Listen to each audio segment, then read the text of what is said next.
All right, Chris. News came down today. Dan Morgan, formerly assistant general manager, now is the president of football operations and general manager of the Carolina Panthers. I don't get it. So David Tepper essentially looked out of his office, saw who was walking around, and was like, "Hey, Dan, come here. Want to do something?" Yeah. That's pretty much what happened. All right. As we get this sucker started, leave your thoughts in the comment section below. Let's get this sucker started.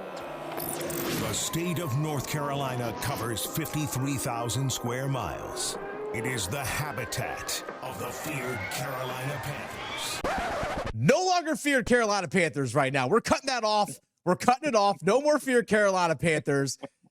I don't get this. By the way, again, that's Chris Lea, Dennis Cox here with you on Panthers Playbook. Again, make sure you subscribe because when we have news like this breaking in the offseason, we're going to bring it for you, whether it's here on 99.9 The Fans YouTube page, your favorite podcast platform. Subscribe, follow us there, and hit the notification bell. That way you don't miss any of this stuff. Again, leave your thoughts in the comment section down below. Dan Morgan, promoted to be the president of football operations and general manager of this team. So David Tepper, make this make sense to me, Chris. David Tepper, from this team that was the worst in the NFL this year, and you can say was the worst Panthers team in their franchise history, if not one of. You can make an argument. Like, they're one of. They're top three easily. Top three. Yeah. Top three easily. I was going to say, I feel like there's another year that was a little bit worse than that. But you promoted from within? Like, you promoted from within? Like, you elevated? Make it make sense to me, Chris. Yeah, one of the things I said a couple of weeks ago, I guess when we talked about this, was like, I like Dan Morgan. I like the fact that he's a former Carolina Panther. Mm-hmm. He did very well when he played with Charlotte. And, he's a Panther through and through. And I love the fact that he came back. But when things have gone so bad and you look at the general manager's office, those are the people that are in charge of putting the roster together. So with how bad the roster was, how bad this whole year went, you had to get something completely new. Now, on the other end, I'm having a hard time spitting this out because I don't like to contradict myself on this show. But Dennis, I like to find the positive in things. The only positive I can see in this is we have said that we wanted in some form or another somebody who is like an old school traditional Carolina Panther to be involved somehow. Sure. Right. And Dan Morgan was already there, already involved. I was thinking maybe at least keep him on as AGM again, because after 2-15, who's going to pull him away for something better? That was kind of what I was thinking. Mm-hmm. Get somebody else in to be the GM and then keep him on as AGM. But when I was listening to The Drive with Tim Donnelly, the show that you work on, Mm-hmm. Tim said something that was very interesting to me and something that I pretty much agree with. The only way this kind of makes sense to me is if he went into that meeting with David Tepper and essentially threw Scott Fitterer under the bus. Oh, like, yeah. Look, I didn't want to sign this guy. I didn't want to sign this guy. I thought this should have been a priority. I thought this other thing should have been a higher priority. I wouldn't have drafted this guy. I wouldn't have traded out of this spot. I wouldn't have done, all of the things, right? Mm-hmm. And he has facts and numbers to back it up. Facts and numbers to back it up. Facts and numbers to back it up. And that's really the only thing. And this isn't anything against Dan Morgan. It's just more so the fact that everything was horrible last year. Now, I get keeping on Ejiro Evero if you can as defensive coordinator. I get keeping on Chris Tabor if you can as special teams coordinator. Less work for the new head coach to have to deal with. But the part that really worries me is we already know that David Tepper has been a micromanager and things go through him. Some of the coaches on the staff that were there before thought that they didn't answer to Reich or Fitterer. They answered to David Tepper. So that's how they would go behind people's backs and start talking to Tepper. Because Dan Morgan was already in the building, can we now say that David Tepper is going to have a setup to where he's going to let Dan Morgan kind of run the show and be hands off? I doubt it. And Doubt that it. was the main thing we wanted out of this whole thing. Like for me, I didn't care who you named as long as you give them the free reign to do what they have to do, David Tepper, with you stepping out of it. I don't believe that that happens under Dan Morgan. If it does, Dan Morgan has has some really persuasive skills that man, he needs to teach classes on it, because there's Yeah. no way that any of that changes and that he gives free reign to Dan Morgan to actually help build that team without his daily input on it. That's gonna make the Carolina Panthers more of what they've already have been, which has been a losing franchise since David Tepper has taken over and bought the team. Look, I don't blame Dan Morgan for the promotion. Like, what he's gonna say? No, like Yeah, he he's going to interviewed take for the money. yeah, Of he's course. gonna take the job. He's gonna take the job promotion and all that. I don't blame Dan Morgan for all this, but did Tepper just hire another yes man? Like that's really it. It's like you just hire another yes man that might have a slightly different point of view, but still is gonna try and follow the vision and what you and directives that you're given. Like it's kind of what this feels like. It's 100% what this feels like. Now, did you just fire Fitterer just to save face? Like, is that really what it was? Like, well, just to say that I did something? Like, oh, I got rid of Reich and I got rid of Fitterer just to say you did something, just to promote from within and potentially just another yes man? Now, here's the thing. If Dan Morgan does get control and flips this thing around, I'll sit here and say, you know what? Props to you. Keep this receipt. You can shove it back in my face. I have no problem with that. But right now, this invokes zero faith and zero hope. None whatsoever. None of this. Actually, I take this back, Tim or Chris. And I was working with Tim just a little bit ago. You mentioned Tim's name. This actually makes perfect sense. It makes perfect sense, and I'll explain why. This just popped into my head. What does David Tepper want? Someone that'll do his bidding. Someone that he can puppet and control, pull the strings, right? Well, then this makes perfect sense. You hire the guy that was right down the hall. That makes perfect sense. That was already a yes man to what you were doing from the guy that was ahead of him in Scott Fitterer. This makes perfect sense. Makes perfect sense. Whenever the media gets a chance to interview Dan Morgan and probably the eventual head coach at some press conference that they're going to hold within the next, I would presume, 2 weeks, the main thing I would want to know from Dan Morgan is what's going to be different Yeah. between you and Scott Fitterer having that same position. Are you going to have more leeway to make decisions without David Tepper kind of looking over your shoulder and dictating moves?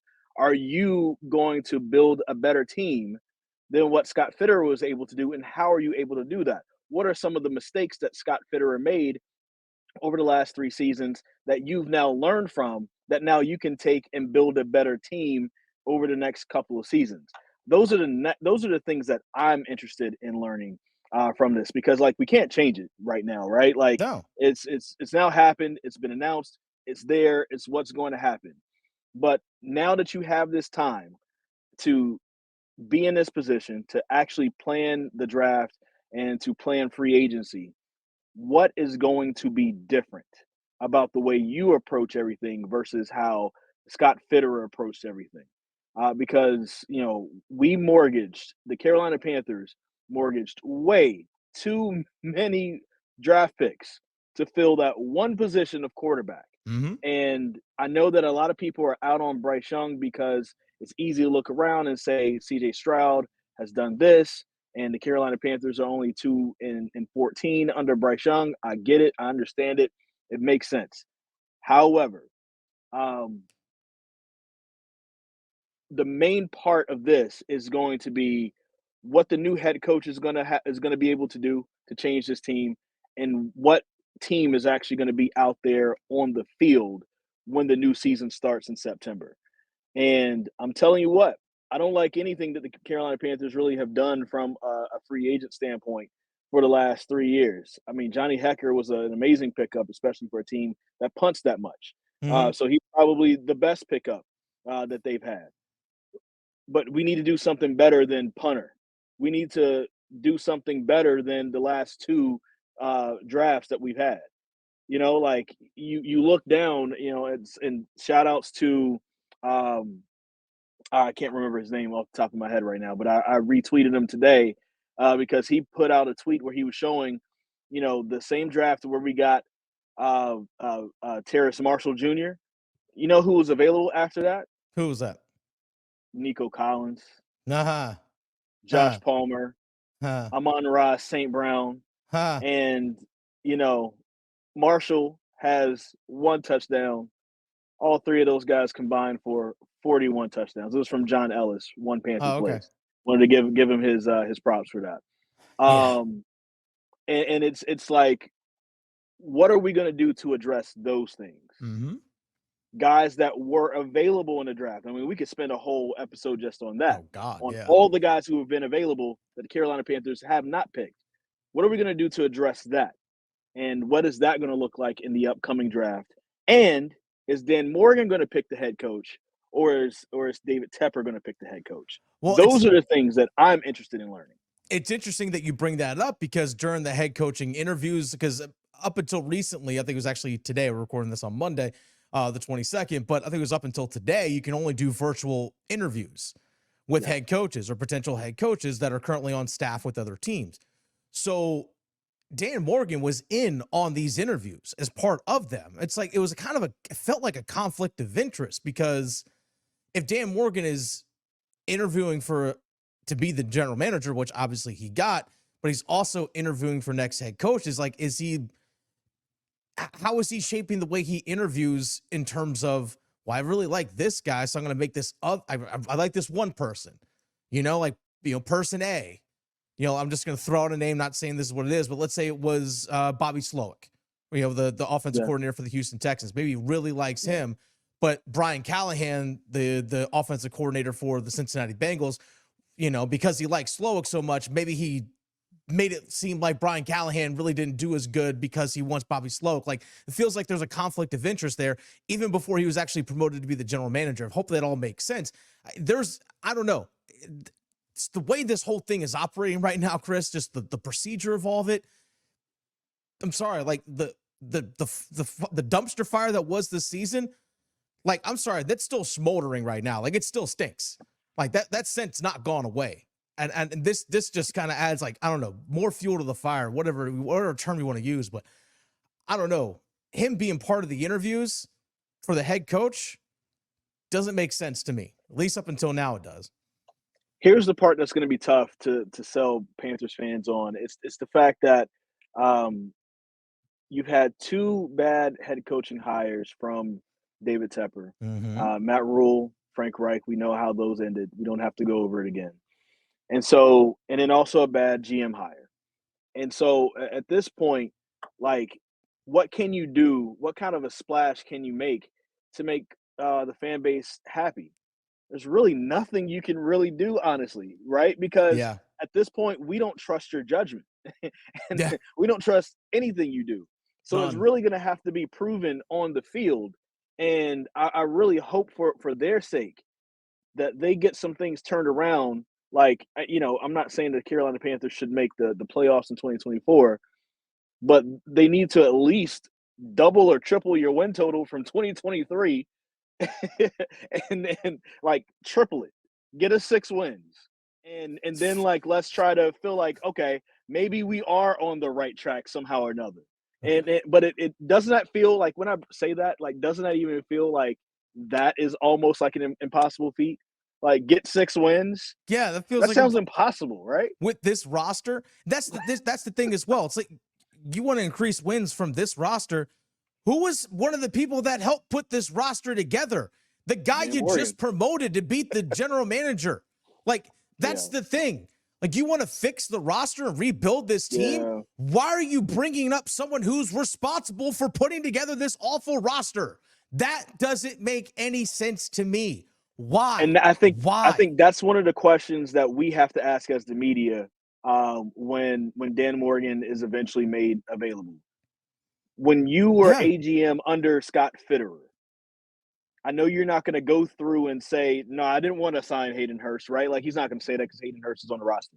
But were there moments that Scott Fitterer was making moves that you disagreed with? And is that ultimately one of the reasons why you got this job?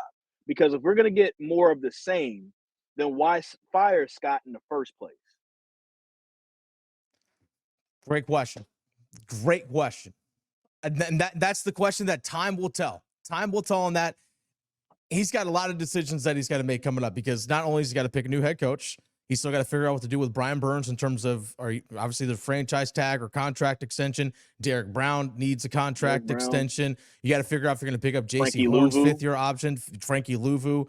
Like, there's so many. Like, you got the draft coming up as well. Like, you don't have a lot of draft capital. Good luck, man. Seriously, good luck. Getting Bryce a number one receiver. Maybe in that interview he told, you know what? I don't get it. I just, none of it makes sense, Chris. But you know what? Make sure, watching this, that you stay locked in on 99.9 The Fan's YouTube page. Subscribe, folks. Really do subscribe. Please do. We love when you leave comments in the comment section. Vent. Hey, you know, if you agree with this decision, say why. If you disagree with this decision, say why. If you're indifferent, say why. Let us know in the comments. But again, make sure you subscribe and follow. That way you don't miss any of this stuff, because at some point a head coach is going to be announced, Chris, and we're going to have to talk about it. And good luck. Probably really, really soon, too. And I'm going to have to make another trip to Charlotte. Why does this feel like Evero is going to be the head coach now? Like, that's my guts now telling me that Evero is going to be the head coach. You know what? I've been thinking that. Yeah. Like, I was just like, what if Tepper just stays all the way in-house?